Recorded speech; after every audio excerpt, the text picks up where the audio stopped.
Hello everybody and welcome to this fun little video for you fermentation lovers. Now, a few people have asked me if I've ever fermented a salsa with red tomatoes, and for some reason I have it in my brain that you can't. Well, it turns out you can ferment tomatoes, although it is tricky and there's kind of problems all along the way. Luckily, there is a workaround, so today we're going to make a fermented salsa starter.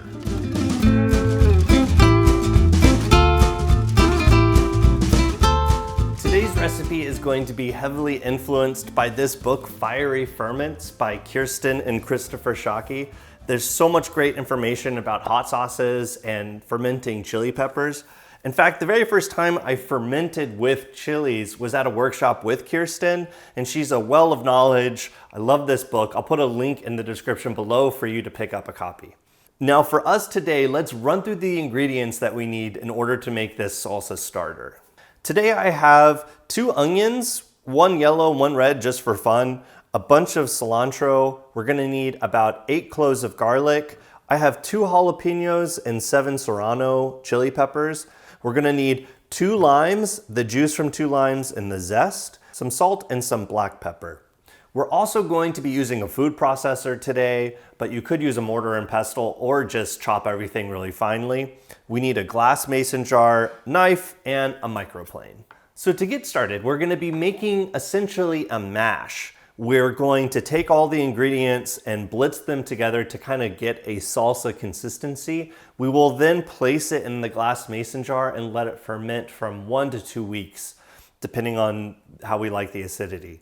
We will then come back in a week or so and mix all of our ingredients with the fresh tomatoes to get all the wonderful benefits of that fermentation in our salsa. Really looking forward to this. This is actually the first time I've tried doing this, so let's give it a go.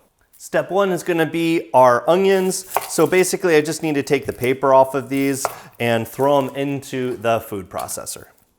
Next, we're gonna be looking for about 6 garlic cloves.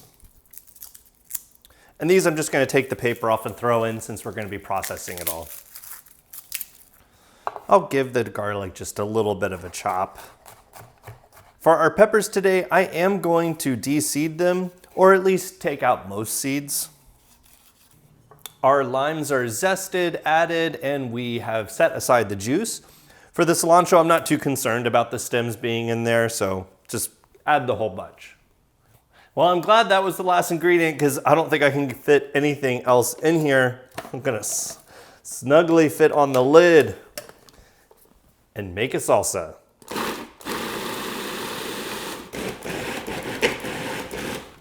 I had to help it out there a little bit, but we did it. Okay, now we're gonna add our lime juice.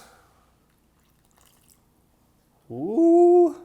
About half a teaspoon of cracked black pepper, and importantly, 1.5 teaspoons of salt. Make sure it's thoroughly mixed. Funnels are great for jobs like these. As we now are going to transfer it over to our glass jar.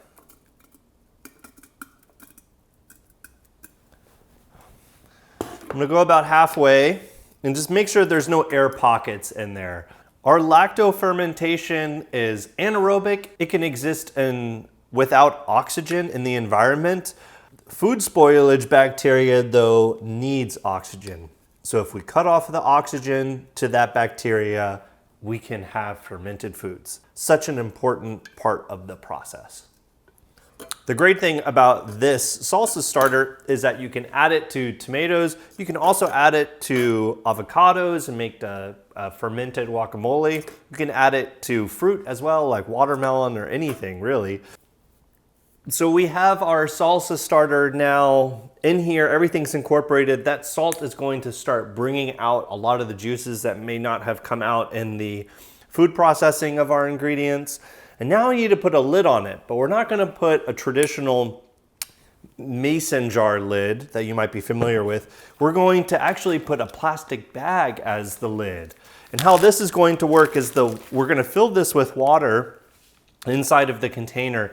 and it's going to expand and kind of cover our ferment.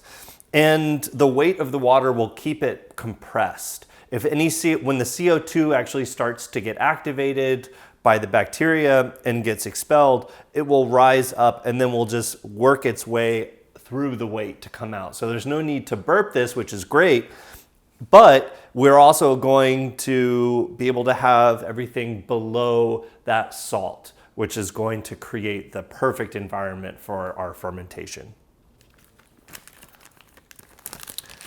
So we'll just put the baggie in here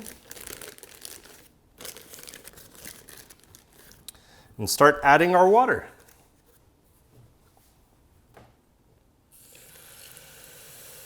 We're ready to go. We're just going to close up the Ziploc bag, and I'm going to put it under the counter where it'll sit for 1 to 2 weeks. We'll check in on it in a week and see how it's going. See you then. Welcome back. We're about a week into our fermentation of the salsa starter. Things are looking really good, actually. We're looking for the graying of the color. We want to see a little bit of the CO2 bubbles that are bubbling up to the side.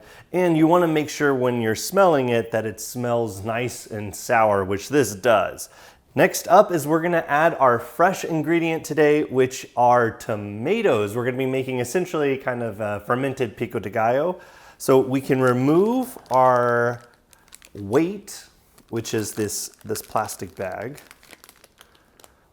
Let's go ahead and prepare our tomatoes. Now I'm just going to dice up tomatoes, and then we'll add the starter to it. Now I'm not going to de-seed all of the tomatoes. I think it would be nice to have some of that tomato juice left over in our salsa. If it's easy to remove some of the seeds, I will, but if it's not, I'm not going to stress out over it. Just whatever feels right in the moment for you. Make it your own. 3 cups of diced tomatoes later, we're ready to add our salsa starter, and I'm just going to kind of add whatever amount is going to taste good, all incorporated. Be sure to get some of the juice as well, some of the liquid. And let's do 3 heaping spoonfuls. Mix it around, kind of see where we're at. The smell is fantastic, though. It is very pungent. Smells delicious already. I'm going to add a little bit of fresh cilantro too. We have cilantro in the salsa starter. This is of course optional. I just love cilantro, especially on these salsas, so I'm going to go ahead and add it. In terms of variations, of course, you could use tomatoes. You could fire roast the tomatoes, blitz the skin, kind of have some of that char in the salsa. That would be delicious. We did 3 teaspoons, 3 spoonsful. That's not a teaspoon in anyone's book. 3 heaping spoonfuls. Let's do 3.5. Let's give it a little taste.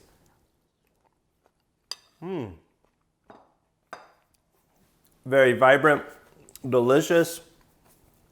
The salt, there is a good amount of salt in this, but it carries through, marries really well with whatever it is you're adding to. Oh, and the heat comes in at the end. It's perfect. Now, if there's just something that would go really well with salsa. Chips. Let's make some chips. Homemade chips are actually extremely easy. Tortilla chips are extremely easy to make. You essentially just need tortillas and some oil. You can bake them in the oven for a healthier option, but of course, let's go the real way. Let's fry them up. So why don't you come back here and I'll show you how I make them. So off camera, I had gone ahead and chopped up the tortillas. I have about 6 of them, cut them 4 times to make these little triangles. And then we're gonna add it to our hot oil. Our hot oil is a vegetable oil. It's about 1 inch deep in our pan and heated up to about 350 degrees Fahrenheit. We wanna keep it in between 340, 350. And then we cook these for about a minute. Really depends on how thick they are. We're looking for about that color. So we're just gonna add them away. Be careful, this is very hot oil. Anytime you're cooking with oil, just be very careful. It's nice to make sure that the tortillas are dry before you're putting them in there. Water and oil do not mix very well, so be sure that you're not putting those 2 ingredients together. And then I'll let it cook for about 15 to 20 seconds on one side. You can start to see all the bubbles forming on the tortillas. That's a great sign for us. Kind of give them a little social distancing too. No overlapping. And then I'll encourage them to flip over just to make sure that other side gets submerged.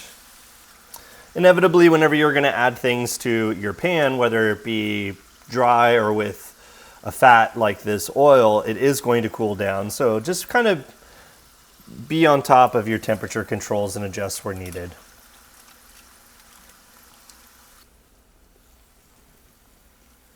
And that's just the color that I want, so I'm going to take them off, draining thoroughly, putting them over here onto our paper towels.